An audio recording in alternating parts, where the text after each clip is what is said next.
এবার ঠোঁটকাটা স্পেশালে আপনাদের স্বাগত জানাই। আজ ঠোঁটকাটা স্পেশাল শুরু করব একটা ছবি দিয়ে, খুব ইন্টারেস্টিং ছবি। এই ছবিটা নিয়ে বিতর্ক হচ্ছে কিন্তু, এবং হওয়ারই কথা। যে ছবি সামনে নিয়ে এসেছেন রাজ্যের বিরোধী দলনেতা শুভেন্দু অধিকারী, এবং তিনি বলছেন, তিনি দাবি করছেন পুলিশটা মানে পুলিশ দফতরটা এবার মমতা বন্দ্যোপাধ্যায়ের হাত থেকে কেড়ে নেওয়া হোক। চূড়ান্ত ভোটার তালিকা তো প্রকাশ হয়েই গেছে। শুভেন্দু কেন পুলিশটা মমতা বন্দ্যোপাধ্যায়ের হাত থেকে কেড়ে নিতে বলছেন, সে তর্কে বা সে বিতর্কে, সেই প্রসঙ্গে পরে আসছি। তার আগে আপনাদের ছবিটা দেখাই, আমাদের বিগ বলের দিকে তাকান। দেখুন একটা ছবিগুলো দেখুন। শুভেন্দু অধিকারী এই ভিডিও পোস্ট করেছেন, একটু মনোযোগ দিয়ে দেখুন ছবিটা, তারপর আমি যা বলার বলছি। দেখুন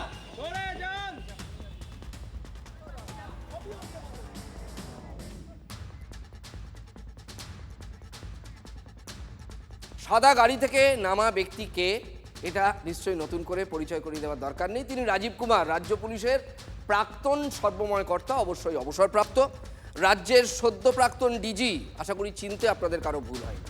সেই রাজীব কুমার সাহেবকে উর্দিধারী পুলিশের একাংশ অতি তৎপর হয়ে আজকের দিনে দাঁড়িয়ে স্যালিউট করছেন। প্রোডাকশন কন্ট্রোল রুম, আমাদের পিসিআরকে বলবো বিগ বলে আরও একবার ছবিটা ভালো করে প্লে করতে, কারণ এই ছবির মধ্যেই খবর রয়েছে। ছবির মার্ক করা অংশটা ভালো করে একবার দেখুন। ছবির মার্ক করা অংশটা ভালো করে দেখুন। তৃণমূল নেতা রাজীব কুমারকে পুলিশ স্যালিউট করছে, এবং বডি ল্যাঙ্গুয়েজটাও ভালো করে দেখুন। একজন পুলিশ কর্মী নন, যে কজন ডিউটিতে আছেন সবাই।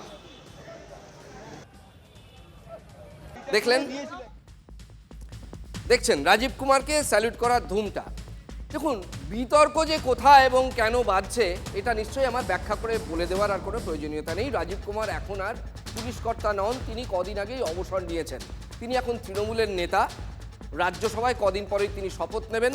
জোড়া ফুলের প্রতীকে রাজ্যসভার সাংসদ, টেকনিক্যালি সাংসদ বলা যায় না, কিন্তু তিনি সাংসদ, মানে ওখানে কোনো ইলেকশন হচ্ছে না, তার ফলে সাংসদ তিনি হয়েই গেছেন, যদিও এখনও শপথ নেন। এবং আজকে তিনি রাজ্যের শাসক দলের প্রতিনিধি হয়েই, এই ডেলিগেশন টিমের অন্যতম মেম্বার হয়েই কিন্তু তিনি গিয়েছিলেন নিউ টাউনে নির্বাচন কমিশনের ফুল বেঞ্চের বৈঠকে যোগ দিতে। এটাও একটা ইন্টারেস্টিং ব্যাপার যে একেবারে শুরুতেই এরকম একটা হাই প্রোফাইল বৈঠকে মমতা বন্দ্যোপাধ্যায় তাঁকে পাঠাচ্ছেন, অর্থাৎ ইম্পর্টেন্স দেওয়ার একটা বার্তা আছে। এই বৈঠকে কে কে ছিলেন? চন্দ্রিমা ভট্টাচার্য ছিলেন, ফিরহাদ হাকিম ছিলেন। সেখানেই রাজীব কুমারকে দেখে উর্দিধারী পুলিশ আধিকারিকরা যেভাবে স্যালিউট ঠুকলেন, তাতে বিতর্ক বেঁধেছে, এবং এটাই স্বাভাবিক।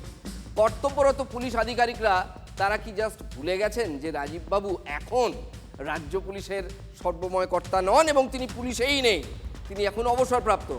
দেখুন দীর্ঘদিনের অভ্যাসে এই স্যালিউট ঠুকে ফেলেছেন এই পুলিশকর্মী। এমন হতে পারে, অথবা এমন হতে পারে যে কিং কর্তব্য বিমূঢ় হয়ে, অনেক সময় কি হয়, আমরা মোমেন্টারি রিয়াকশনে কি করব ভেবে পাই না। এতদিন বসকে স্যালিউট করে এসেছি, প্রাক্তন বস, অবসরপ্রাপ্ত বস, এই মেন্টালিটি থেকেও অনেকে করে থাকতে পারেন। কিন্তু সমালোচনা হচ্ছে, বিরোধীরা বলছেন যে আদত সহজে যায় না, প্র্যাকটিস সহজে যায় না, অভ্যাস সহজে যায় না। প্রাক্তন বসকে দেখে কি করবেন বা কি করা উচিত নয় সেটা হয়তো বুঝে উঠতে পারেননি এই পুলিশকর্মীরা, নাকি পুলিশের একাংশ ধরেই নিয়েছেন যে রাজীববাবু এখন আরও বেশি পাওয়ারফুল এবং তিনি অলিখিত টপ বস, তাদের আনুগত্যের প্রমাণ দিতেই কি স্যালুট ঠোকা? যে প্রশাসন কতটা বায়াস, এই প্রশাসন এতটাই বায়াস যে রাজীব কুমার এখন রিজাইন করে দিয়েছে, তার কোনো পদ নেই, তাকে পুলিশ স্যালুট দিচ্ছে। কদিন আগে এই রাজীব কুমার তৃণমূল নেতাদের স্যালুট মারত, এখন তৃণমূল নেতা হয়ে গেছে। ফলে যারা এখন রাজীব কুমার হয়ে আছে আর কি, পুলিশের মানে যারা আছে তারা ওকে স্যালুট মারছে। তৃণমূলের পেরোলে থাকা পুলিশরাই রাজীব কুমারকে স্যালুটে করেছেন, কেন রাজীব কুমারও তো তৃণমূলে থাকা অবস্থায় লোকে বলে যে উনিও তৃণমূলেরই পেরোলে ছিলেন। বোঝা যাচ্ছে এই পুলিশকে কন্ট্রোল করার জন্যই রাজীব কুমারকে পলিটিক্সে আনা হয়েছে। তাকে আজকে যে ধরনের ধপাধপ করে মমতা পুলিশের লোকরা স্যালুট দিচ্ছিল, আমাকে একজন ভিডিও পাঠিয়েছে, তাতে পুলিশের কতটা অধঃপতন হয়েছে, তারা কতটা আনএথিক্যাল কাজ করছে, কতটা পার্টিতন্ত্রের সঙ্গে নিজেদেরকে মিশিয়ে ফেলেছে, তার প্রকৃষ্ট উদাহরণ। তৃণমূল যদি শাসক দল না হয়ে বিরোধী দল হতো এবং বিজেপি যদি ক্ষমতায় থাকতো, আর একজন পুলিশ কর্তা যদি, প্রাক্তন পুলিশ কর্তা যদি এরমভাবে বিজেপির সাংসদ হতেন এখন, আমি বলছি থিওরিটা ঠিক উল্টে দিন, তাহলে তৃণমূলও কিন্তু এই প্রশ্নগুলোই তুলতো যেটা এখন বিরোধীরা তুলছেন। ফলে বিতর্কে জল ঢালতে তৃণমূল অবশ্য দাবি করেছে যে রাজীব কুমার তাকে স্যালুট করা হয়েছে, কিন্তু তিনি স্যালুটের কোনো প্রত্যুত্তর দেননি, অর্থাৎ অভিবাদন তিনি গ্রহণ করেননি। দেখুন, এইটা কিন্তু ছেদযুক্তি হয়ে গেল। অভিবাদন তিনি গ্রহণ করুন বা না করুন, বিতর্কটা বিতর্কই। সোশ্যাল প্ল্যাটফর্মে রাজীব কুমারকে স্যালুটের এই বিতর্কিত ছবি পোস্ট করে শাসক দলের জন্য একটা অস্বস্তিকর প্রশ্ন তুলেছেন শুভেন্দু অধিকারী। সেটা কি, অবসরের পরেও রাজীব কুমার, এটা শুভেন্দুবাবুর দাবি, এখনও কেন ডিজিপির বাংলো ছাড়েননি, সরকারি বাংলো। বিরোধীদের বক্তব্য, নীতিগত কারণেই তো তার এই বাংলো ছেড়ে দেওয়ার কথা ছিল বা উচিত ছিল। দিল্লিতে সাংসদের জন্য যে বাংলো বরাদ্দ হয় সেটারই কি অপেক্ষায় আছেন এখন রাজীব কুমার? পুলিশকে স্থাবকে পরিণত করেছে, পুলিশের যে অশোক স্তম্ভের সত্যমেবর মর্যাদা নষ্ট করেছে এরা, এবং এই রাজীব কুমার তিনি ডিজির বাংলোতে বসে আছেন। ঘাড় ধাক্কা মেরে বের করানো উচিত। অত্যন্ত অনৈতিক কিছু কাজ করছেন। এই মুহূর্তে এমপিও নন, যতক্ষণ না রাজ্যসভায় ওত নিচ্ছেন ততক্ষণ এমপি হওয়া যায় না। পুলিশের মধ্যে কে দাস আর কে রাজা, মানে কে দাসত্ব করছে আর কে প্রভুত্ব করছে, এরা সব গুলিয়ে একাকার। ভারতবর্ষের one of the best police cop হিসেবে রাজীব কুমার সবসময় প্রথম 10-এর মধ্যে ছিলেন, আছেন, আগামী দিনেও থাকবেন, সেই তালিকা যদি কখনো তৈরি হয়। সেই জায়গায় তার দক্ষতাকে, তার মেধাকে এবার দল কাজে লাগাবে। পশ্চিমবঙ্গের এতদিন শুধুমাত্র সরকার তার দক্ষতার সুফল পেত, এবার পশ্চিমবঙ্গের 10.5 কোটি মানুষ এবং অবশ্যই দল হিসেবে তৃণমূল কংগ্রেস সেই সুফল পাবে। রাজীব কুমারের একটাই সার্টিফিকেট, একটাই তার ক্রেডিবিলিটি। সারদার সবচেয়ে বড় বেনিফিশিয়ারি মমতা ব্যানার্জির যত ইলেকট্রনিক্স ডকুমেন্ট ছিল, ডিভাইস, তিনি নষ্ট করেছিলেন। একটা সময় মনমোহন সিং প্রণববাবুকে স্যার বলতেন, পরবর্তীকালে প্রণববাবু মনমোহন সিংয়ের ক্যাবিনেটে তার আন্ডারে মিনিস্টার ছিলেন, তখন প্রণব মুখার্জি আবার মনমোহন সিংকে স্যার বলতেন। তো এটা কাজ করতে গিয়ে এই ধরনের বিভিন্ন ঘটনা হয়ে যায়, এবং সেটা কোনোটাই ইচ্ছাকৃত বা উদ্দেশ্য প্রণোদিত নয়। এতদিন যে পুলিশ অফিসাররা দেখতেন রাজ্য পুলিশের ডিজিপি, স্বাভাবিক কারণে এতদিনের রিফ্লেক্স অ্যাকশনে এটা হয়েছে, এবং এটার মধ্যে কোনো অস্বাভাবিকতা নেই। পুরস্কার যখন দিচ্ছেন, মমতা ব্যানার্জির অনেক বাড়ি, কালীঘাট চত্বরে 38টা প্লট আছে, একটি প্লট রাজীব কুমারকে দিয়ে দিন।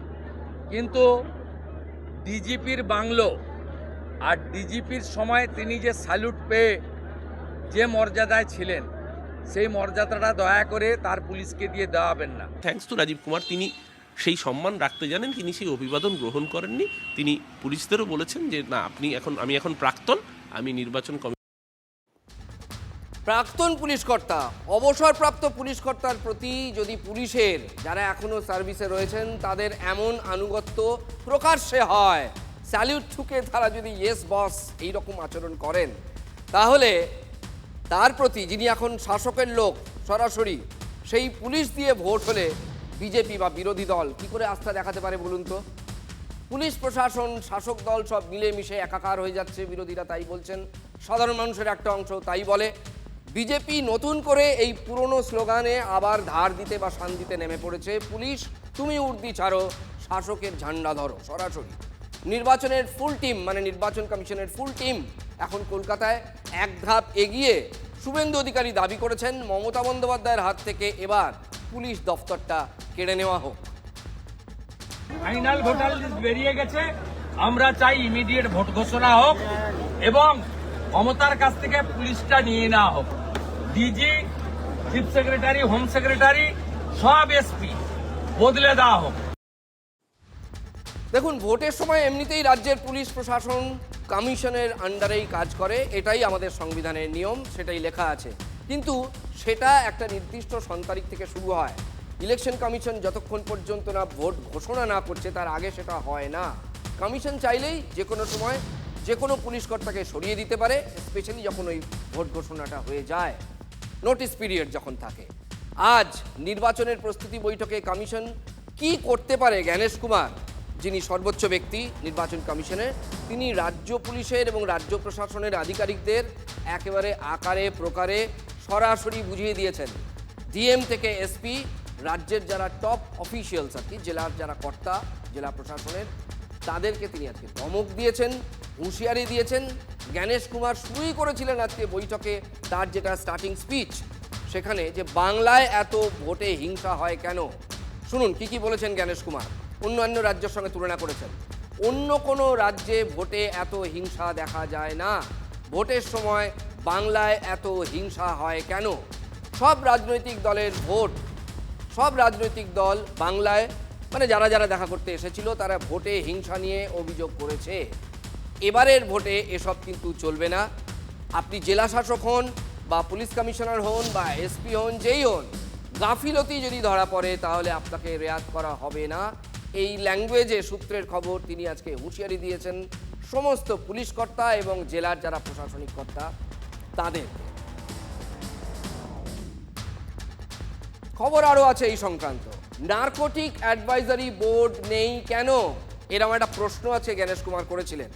জ্ঞানেশ কুমারের এই প্রশ্নের মুখে কিছু একটা সাফাই দিতে গিয়েছিলেন আজকে বিনীত গোয়েল। বিনীত এই মুহূর্তে এডিজি আইন শৃঙ্খলা। জ্ঞানেশ তখন বলেন কেন নেই সব জানি, এই যে নারকোটিক অ্যাডভাইজারি বোর্ড কেন নেই সব জানি, চিনি আপনাকে, সূত্রের খবর, আপনাকে চিনি, এটা জ্ঞানেশ কুমার বলেছেন বিনীত গোয়েলকে, সূত্রের তাই খবর। কি ইঙ্গিত করতে চেয়েছেন জ্ঞানেশ কুমার? মেরুদণ্ড নেই। মনে করে দেখুন আরজি কর আন্দোলনের সময় বিনীত গোয়েলকেই প্রতীকী মেরুদণ্ড উপহার দিয়েছিলেন জুনিয়র চিকিৎসকরা, সেদিন একটা কাণ্ড হয়েছিল মনে পড়ে, এবং সেই মেরুদণ্ড পুলিশ কিন্তু তাদের হাতে নিতে বাধ্য হয়েছিল, এমন আন্দোলন হয়েছিল। তখন বিনীত গোয়েল ছিলেন কলকাতা পুলিশের সিপি, মানে পুলিশ কমিশনার ছিলেন। সেই চেনার কথাই কি বলতে চাইলেন আজকে জ্ঞানেশ কুমার? আরবিআই, বিমানবন্দর কর্তৃপক্ষ, শুল্ক দফতরের অফিসাররাও ছেড়ে কথা বলেননি, তাদেরকেও ছেড়ে কথা বলেননি জ্ঞানেশ কুমার আজকে। জ্ঞানেশ কুমারের কড়া কথা, ভুল দেখলে প্রাতরাশের দাওয়াই দেওয়া হবে, ভুল দেখলে প্রাতরাশের দাওয়াই দেওয়া হবে, এমন জায়গায় দাঁড় করাবো ফিরতে পারবেন না। কথায় বললে হবে না, কাজে করে দেখাতে হবে। আমার জেলা শাসক ফোনই ধরে না, মেসেজ করলে উত্তর দেন না। এরা হচ্ছে তৃণমূলের পেরোলে থাকা, এরা আইএএস আইপিএস অফিসারের নামে এরা এক একটা লজ্জা। বেচারা ভ্যানিশ কুমার, তার জন্য আমার খারাপ লাগে। ভ্যানিশ কথাটা আমরা ইউজ করি কারণ কালো লোকেদের ওয়াশিং মেশিনে ভ্যানিশ করে দিয়ে হোয়াইট করে দেওয়া হয়, আমি সেই জন্য ইউজ করছি স্ট্রং ভ্যানিশিং পাউডার। তো আমি শুনলাম অফিসারদের মিটিং করে বহু থ্রেট করা হয়েছে, শুধু এখন অ্যাকশন নেবে তা নয়, যদি ওনার কথা না শোনে, মানে ভ্যানিশিং পাউডার। মে মাসের পরেও নাকি উনি অ্যাকশন নেবেন। আমি বলি সাহস থাকা ভালো, কিন্তু দুঃসাহস থাকা ভালো না। আমি বারবার করে বলেছি, সরকারে আসার পরে দুর্নীতিগ্রস্ত তৃণমূলের চোর চিটিংবাজ নেতা আর এই আইএস আইপিএস অফিসার যাদের রক্ষা কবচে এই চিটিংবাজ নেতারা ফুলে ফেপে উঠেছেন, প্রত্যেকের বিরুদ্ধে ব্যবস্থা নেওয়া হবে। মনে রাখবেন, মে মাসের পরে আপনি থাকবেন তো আপনার চেয়ারে। এখানেই থামেননি মুখ্যমন্ত্রী জ্ঞানেশ কুমারকে কখনো বলেছেন, অবশ্যই নাম না করে, স্পাইডারম্যান, আবার কখনো কটাক্ষ করেছেন সুপার গড হয়ে গেছেন, সুপার গড। অফিসারদের ভয় দেখাচ্ছেন যারা, তাদের বলবো মূর্খের স্বর্গে বাস করছেন। এখানকার মানুষ মাথা নত করবে না। আর মে মাসের পরে 2 মাস আপনি একটু জবরদস্তি করবেন, ট্যাক্টফুলি হ্যান্ডেল করে নেবে অফিসাররা, তারপর আপনি নিজে কোথাও থাকবেন তার ঠিক নেই, আপনি মেয়ের পরেও ব্যবস্থা নেবেন। যেন সুপার গড হয়ে গেছে, স্পাইডারম্যান হয়ে গেছে, বাচ্চাদের খেলার স্পাইডারম্যান। স্পাইডারম্যান যা ইচ্ছে তাই করতে পারে, ওটা তো বাচ্চাদের ভোলাবার জন্য। ভোটারদেরও ভোলাচ্ছেন আর অফিসারদেরও ভয় দেখাচ্ছেন। ভয় দেখানো মাস্টার, হিজ মাস্টার ভয়েস, ভাঙা রেকর্ড বাজাচ্ছেন। একদিন আপনাকে মানুষের পায়ে পড়তে হবে, তার কারণ গণতন্ত্রে মানুষ সবচেয়ে বড়, আর আপনাদের মতো লোক থাকলে গণতন্ত্রের সর্বনাশ হয়। আমাকে বলছে ডোন্ট শাউট।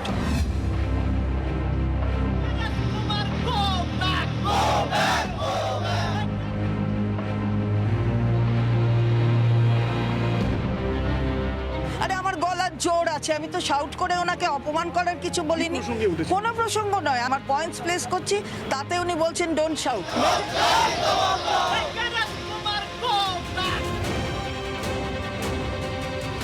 আমাদের মেজাজ ওইভাবে দাবিয়ে রাখবে সেটা চলে না, সেটা হবে না, এটা বাংলা, এটা মনে রাখতে হবে।